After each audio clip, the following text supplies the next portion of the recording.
The Elder Scrolls V Skyrim is easily the game in my collection with the highest ratio of my time spent playing it to how much I dislike it. You've heard of Skyrim. No living under a rock will save you. If you play video games, you're almost certainly aware of it. Published and developed by Bethesda, the Elder Scrolls series, of which Skyrim is the fifth installment, is part of video game pop culture at this point. Bethesda has found a formula for open-world action RPGs that seems to be extremely popular. So why have I played this game so much? I have invested a little over 200 hours in Skyrim. The easiest way to explain this is that it's a Skinner box. It isn't the only reason, but it is the reason for the pure volume of time I have invested in it. If you aren't familiar with the Skinner box, as the term is thrown around fairly loosely, it was an apparatus created by B.F. Skinner, also known as an operant conditioning chamber, used to study animal behavior. B.F. Skinner is a fairly important person in the field of psychology, mainly for the study of what I'm describing. This may sound straightforward, but the experiment might be something like simply placing a lever that, when pulled, dispenses food in a box and then adding a mouse, rat, or pigeon. The interesting part is that the animal will learn what the lever does without any sort of instruction. This may seem obvious, but it's the basic idea behind the relevant part of Skinner's findings. One of the things that they learned from these experiments is that inconsistent reward schedules, as in getting rewarded for doing the action only every so many times or at random, is much more effective at causing the behavior than consistently rewarding the behavior every time. So in Skyrim, you can go into a dungeon or do a quest, and in return you could get an item that is better than one of yours, worth a lot of currency, or something you haven't seen before. Because the game is so open and random, just playing, in general, ends up creating an inconsistent reward schedule. Playing the game is pulling the lever, and the resources you acquire, like items, experience, or currency, are the food in terms of Skinner's experiments with animals.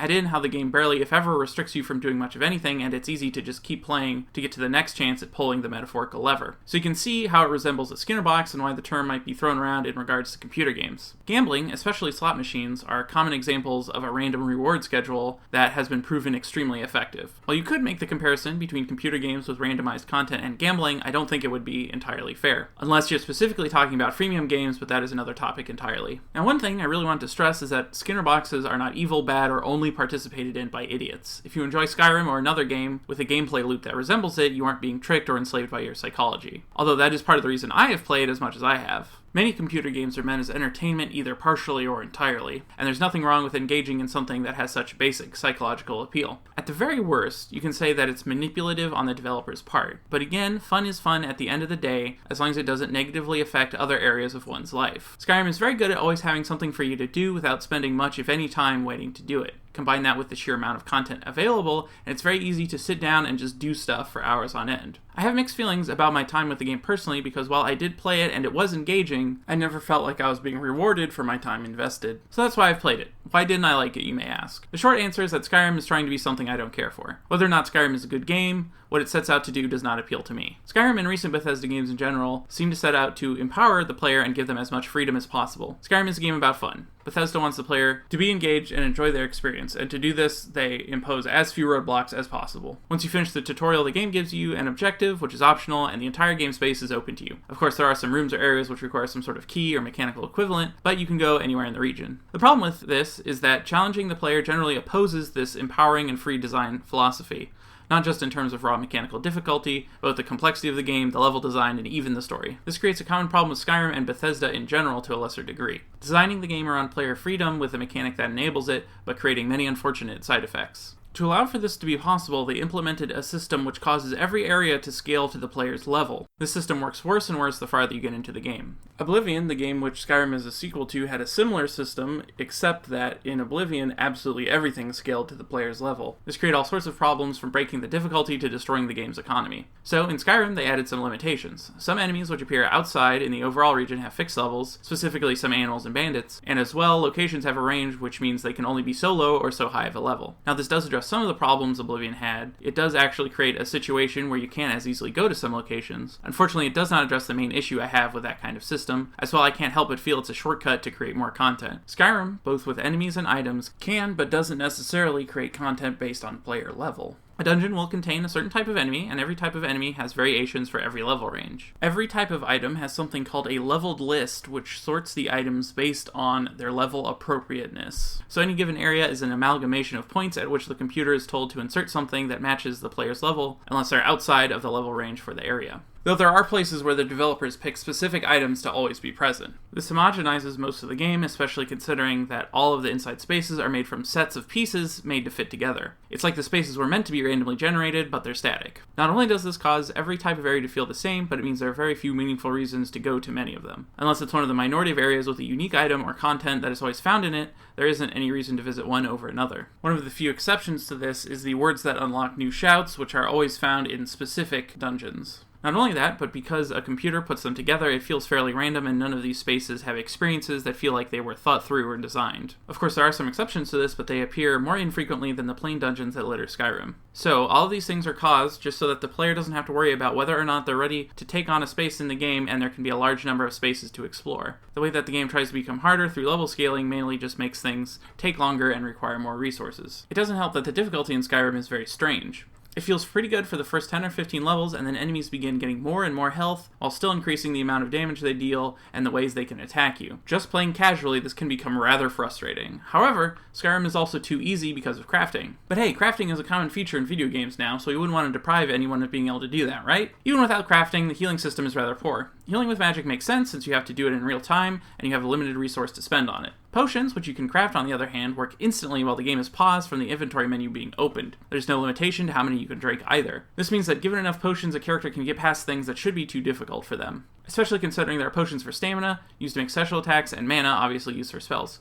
You no longer have to worry about running out of that resource, unbalancing those mechanics. This system creates a situation where if you're adequately prepared, nothing is going to be a real challenge unless it can kill you in one hit. Healing never presents any danger as a tactic, and potions are easy to find and their supply is not limited. Not to mention, you can create potions which raise skills, which can then be used to create a loop in which you raise your crafting skills to make items which raise your crafting skills. You can also create weapons, equipment, and accessories, as well as enchant said items. The problem is there's not any strategy to breaking the crafting. Anyone can level their skills to the point where they have equipment that negates a significant amount of damage coming at them and increase their damage just as much. Even with all this, enemies still feel like they take too long to defeat the farther into the game you get, or rather the higher level you become. Again, a lack of limitations for the player creates problems. Now, some of these things would be fine if the combat had more depth or room for the player to assert their skill. After all, it's a single-player game, and the healing system in place is nothing if not convenient. But in practice, it ends up being a crutch that the game becomes frustrating without. There's no real way to fight an enemy, let alone a group of them, while avoiding damage entirely. At least in casual play. It is very possible to abuse some of the enemy AI in some cases, but that doesn't seem intended. This means that if you do run into one of the few situations where the game won't adjust to your level, the action elements are fairly meaningless as there is no way to leverage mastery of those mechanics to overcome not having enough numbers from levels or equipment. All of this is especially strange because Skyrim has multiple weapons and attacks for each along with shields and skills to go with those. There's even a stamina bar purely for weapon and shield attacks. Stamina is also used for running, but I see no purpose for this other than to slow the player down and punish them for moving at a decent speed. If you can't do enough damage to kill an enemy before your stamina is used up, then you can no longer even use a shield to defend yourself, however. So the ideal strategy becomes either chug a stamina potion, or ignore special attacks altogether and just use the regular one to conserve stamina for blocking. This has a really unfortunate interaction with enemies that seem to have too much health in general, because it's not viable to try and win a fight by spending your stamina efficiently or correctly, since you just don't have enough to kill something to begin with. It does regenerate very quickly, of course. Stamina, however, is designed to run out if you use it, so these problems would be present unless you either fix enemies having too much health or made stamina infinite. This is even more opinion than some of the other things I've said, but the combat has never felt very good to me. Enemies don't react to being hit most of the time, and neither do you when you hit them unless your attack is blocked. Instead of your weapon hitting an enemy, the animation of the swing continues regardless of whether it connects or not. Since enemies don't recoil unless hit by particularly high amounts of damage, it feels like you're just flailing at your opponent until their health empties rather than hitting them. You do get some audio feedback and some visual effects on hit, but not enough to give combat much weight. It would be insanely hyperbolic to say that the combat hasn't improved since Morrowind, but it is interesting how it still has some strong similarities to it. Magic and ranged weapons have similar issues of not getting much of a reaction from enemies. They attempt to give some oomph to death with special kill animations in slow motion, but the animations don't have much more weight than the ones you get when attacking normally. Overall, though, I feel the combat is one of the things I have the fewest complaints about mechanically, stamina aside. Most of the problems with combat are caused by the systems it interacts with rather than the core combat itself. Polishing the presentation of combat and more carefully designing the systems it interacts with would probably fix it entirely. The perks as well I don't have major complaints about in regards to the stats they're supposed to replace on paper, but they are unbalanced as gimmicky perks like getting a chance for status effects on certain attacks share the same point investments as increasing your damage by 20% or more. One of the most frustrating things for me is that the core of the combat and leveling are pretty okay, not great. but it's lacking the last little bit of polish that could make it great, and I have no idea why. Skyrim is a AAA game. Why wouldn't they spend the time they need to on combat to make it feel great as opposed to okay? Maybe the game would be a little smaller, lack some content, or be missing some other features, but isn't having your core gameplay as polished as it can be more important than any of those things? I don't feel like they have any excuses in regard for that except for mismanagement, poor planning, or just straight up laziness, which is rather mind-boggling when you consider how long Bethesda has been around. Skyrim's story similarly seems underthought.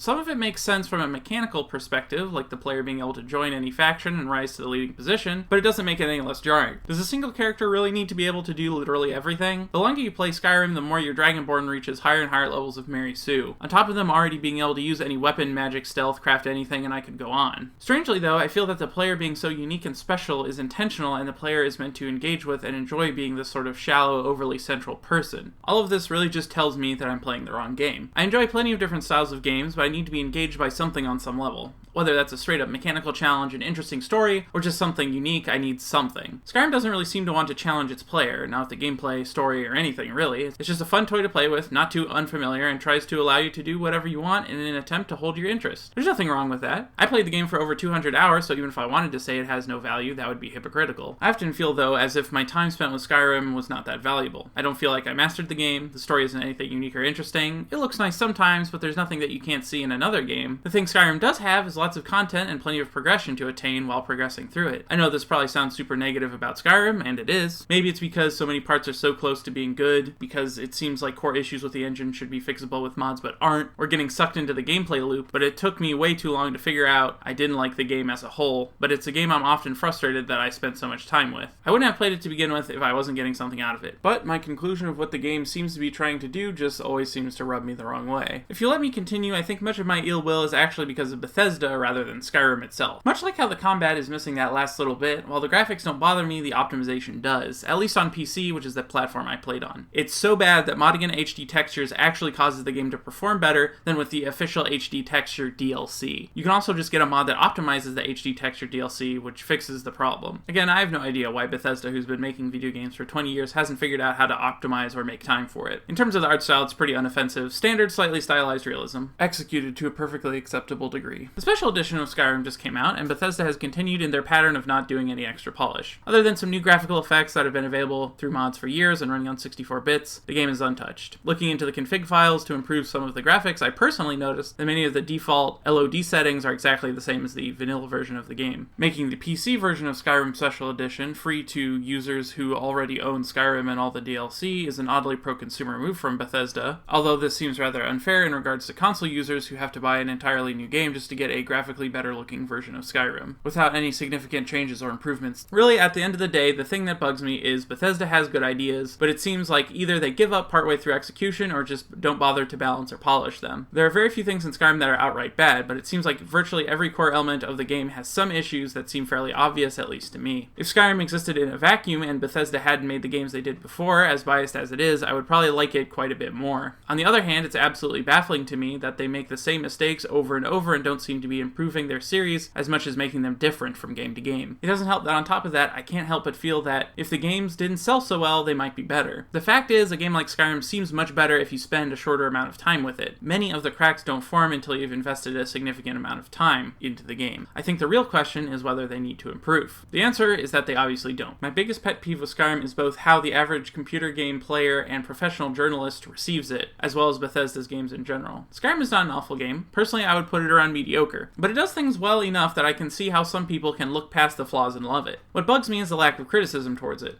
There are obviously exceptions in some spaces where it's reviled, but for the most part, it seems fairly universally well received. I'm not saying people should dislike it or we should collectively decide it's retroactively a bad game. What I am saying is that being more analytic and restrained would be better for everyone. Imagine what kind of game Skyrim could have been if they had spent the extra time designing, polishing, or just working on the game. Or alternatively, using the same amount of time and just prioritizing it to use it more efficiently, focusing on more important core elements. As it stands, it feels as though the whole community of people at large who enjoys computer games should not let let Skyrim slide. If people start making a stink about the problems, maybe Bethesda will address them. If they do that, not only will they have a better game that should theoretically sell better, but we would have a better game to play. You don't have to suddenly decide you don't like Skyrim either. You can love something and see its flaws. If anything, doing so will give you a deeper appreciation of the parts you do enjoy. Unfortunately, I have a funny feeling that being more critical is one thing, and waiting to see if Bethesda learned their lesson on their next game is a different thing entirely. I can't blame Bethesda for selling a game as flawed as Skyrim as it is if they make loads of money doing so. I mean, I can, but the consumers are also to blame. Maybe I'm part of the problem for buying it at all, but I can say for sure that Bethesda is one of the last companies I'd buy a game from around its launch, much less pre-order it or its DLC.